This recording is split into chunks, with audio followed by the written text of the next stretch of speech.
అందరికీ నమస్కారం. ఈరోజు ఉదయం 6 గంటల ప్రాంతంలో నయారాబంద్ సమీపంలో ఉన్న ఒక బడ్డీ కొట్టులో దొంగతనం అయితే ఈ దొంగతనం కూడా ఒక ముగ్గురు వ్యక్తులు చేశారు తెలిసింది.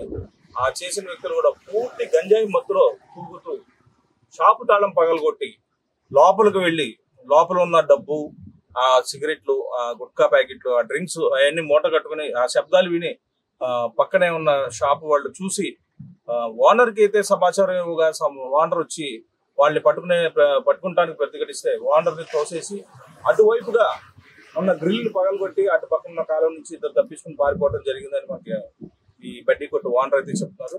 అసలు ఏం జరిగింది, అసలు ఉదయం 6 గంటలకి ఈ విషయం మీడియాకి తెలిసింది. అది అంతకుముందు ఏం జరిగింది అన్నది ఓనర్ అడిగి తెలుసుకునే ప్రయత్నం చేద్దాం.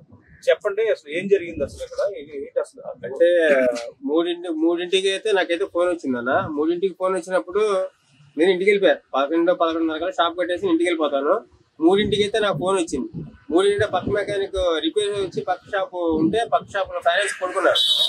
షాప్ తీసేలాకైతే మామూలుగా సైలెంట్ సౌండ్ వస్తుంది, తీసుకుంటారు, షాప్ తీసుకుంటారు. ఇదైతే తక్కువ సౌండ్ వచ్చేసరికి ఆయన బయట వచ్చేసాడు. బయట వచ్చేసే ఈ పొలం పక్కన పెట్టి లోపలికి వెళ్ళిపోయాడు. వ్యక్తి దొంగ బయటకు వెళ్ళిపోయాడు. ఒక వ్యక్తి బయట ఉన్నాడు. అతను కూడా పిలిచి ఇంకో పొలం తీసి ఇంకో లోపల తాళం ఉందని చెప్పేసి ఇంకో తాళం అని చెప్పి ఇంకో పొలం తీసి ఇద్దరు లోపలికి వెళ్ళిపోయారు. ఈయన పక్కన ఫోన్ చేసి అన్నారు, కొట్లో ఎవరో దూరినట్టు ఉన్నారో తొందర రామని ఫోన్ చేశాను. తొందర రామని ఫోన్ చేస్తే నేనేం చేశాను, గవ సొక్క కొట్టేసుకోకుండా గవ వలతపాలెం, నేను ఉంటాను వలతపాలెం నుంచి జస్ట్ ఒక 5 నిమిషాల్లో ఇక్కడికి వచ్చేసాను. వచ్చేప్పుడు ఈ లోపు మా అబ్బాయి ఇక్కడే పడుకుంటాడు. మా ఇల్లు వెనకాల బ్యాక్ సైడ్. మా అబ్బాయి ఇక్కడే పడుకుంటాడు, మా నాన్న ఇక్కడే ఉంటారు. వీళ్ళకి అన్ని ఇంటిమేషన్ ఇచ్చారు, ఎవరో కొట్లు ఎవరో దూరారంట చూడమని చెప్పి. ఆల్రెడీ తాళం ఓపెన్ చేసి ఉంది. తాళం ఓపెన్ చేసి ఉన్న టైంలో గప్పు మా వాడు డోర్ తీగానే మనిషి ఎదురుకుండా అది నుంచి ఉన్నారు షాప్ లో. ఆల్రెడీ లోపల సామాన్లు సర్దేసి ఒకసారి వెళ్ళిపోయింది ట్రిప్. ముగ్గురు వచ్చారు, మరి ఎంతమంది వచ్చారు తెలియదు. సామాన్లు మొత్తం వెళ్ళిపోయింది. ఇంచుమించు 30,000 రూపాయల సరుకు, సిగరెట్లు కానీ, పాన్ మసాలా ప్యాకెట్లు కానీ, ఇంకా వేరే ఎక్స్ట్రా మొత్తం 30,000 రూపాయల సరుకు బయటకు వెళ్ళిపోయింది. చూసే షాప్ అంతా లోపల ఖాళీ ఉంది. వీళ్ళు ఒక డోర్ పట్టుకుని బయటికి తోయటానికి బాగా ప్రయత్నించారు వాళ్ళు. నేను కూడా, మా అబ్బాయి, నేను, మా నాన్న, ఇంకో మెకానిక్. ఈ డోర్ కూడా చూశారు కదా, ఈ డోర్ కూడా పగలు కొట్టేసి తన్నేశారు బాగా. అంటే ఓపెన్ చేయటాయి, బాగా ఓపెన్ చేయటాయి, బాగా తనండి. ఇది బాగా ఓపెన్ చేసి ఇలా బాగా నొప్పి పట్టుకోవటం, అలాగే తోయటం. సరే అని చెప్పేసి నేనేం చేశానంటే, ఇలా అట్ట కాదురా బాబు, నీ డోర్ అలా వచ్చేసండి, ఒక కత్తిను చాకు ఇది పెట్టండి, తాడు పెట్టండి, మొత్తం కట్టేసేద్దాం అలా అని చెప్పేసి అనేసరికి వీళ్ళేం భయం వేసి వెనకాల గ్రిల్ ఉంటుంది మెష్, ఆ మెష్ ఆ అలమరి ఎక్కేసి బ్యాక్ సైడ్ తన్నేసి ఇద్దరు కూడా ట్రైన్లో దిగేశారు. డ్రైనేజ్ దిగేసి 3 గంటల ప్రాంతాలు ఖచ్చితంగా 3:15 జరిగితే 3:15 ఒక వ్యక్తి పారిపోయాడు. ఆ పక్కన వ్యక్తి పారిపోయాడు. ఒకడు అయితే 3ంటికి ఇద్దరు పారిపోయారు. యాక్చువల్గా ఇద్దరు పారిపోయినట్టే.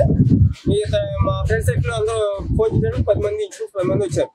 వీడు ఒక 4:30, 5 అయింది. సరే 5ంటికి లక్ష్మీ సెంటర్కి వెళ్ళి టీ తాగొద్దని చెప్పేసి అలా డీమార్ట్ రోడ్లు తిరిగి వస్తారు. వీడు ఇక్కడ పారిపోయినాడు. డీమార్ట్ దగ్గర కాళ్ళు చీలు కడుక్కుని చూశారు. ఏంటి మురుగుడులతో ఉన్నాడు, కాళ్ళు చీలు కడుక్కుంటున్నాడు అని చెప్పేసి వెంటనే నాకు ఫోన్ కొట్టారు. ఇక్కడ ఉన్నాడు, ఎవడో కాళ్ళు కడుక్కుంటున్నాడు, ఈడే అనుకుంటా అని చెప్పినప్పటికి అరే ట్రాన్ చేసేటప్పుడు ఈ వెంటనే మన ఇంగ్లీష్ చర్చ్ ఉంది కదా, దాంట్లో దూకేశారు.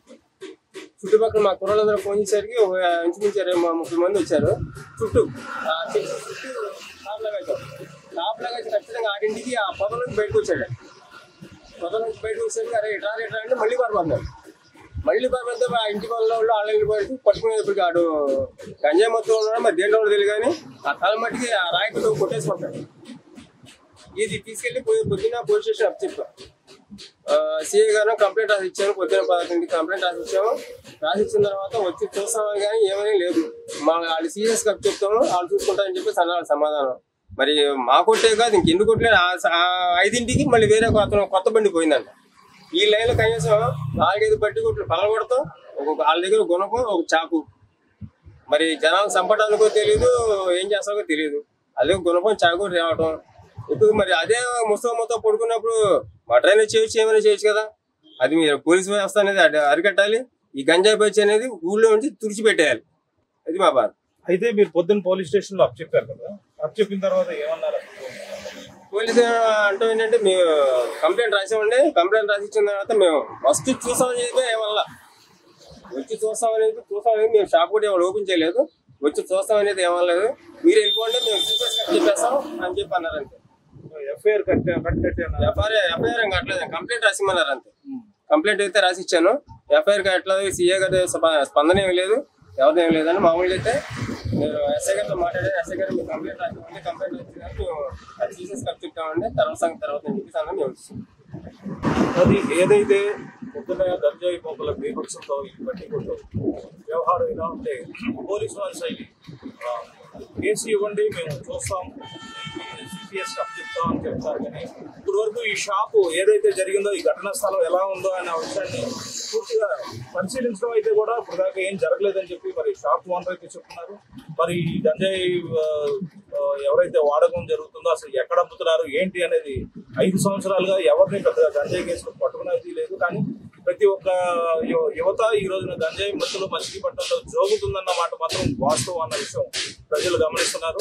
పోలీసులు కూడా దీనిపైన ఖచ్చితమైన క్రమశిక్షణ చర్యలు తీసుకునే వాళ్ళు ఎవరు అనేది ఖచ్చితంగా పట్టుకుని గంజాయి అనేది పూర్తిగా మచిలీపట్నం నుంచి నిర్మూలించాలని అయితే మచిలీపట్నం ప్రజలైతే కోరుకోవడం జరుగుతుంది.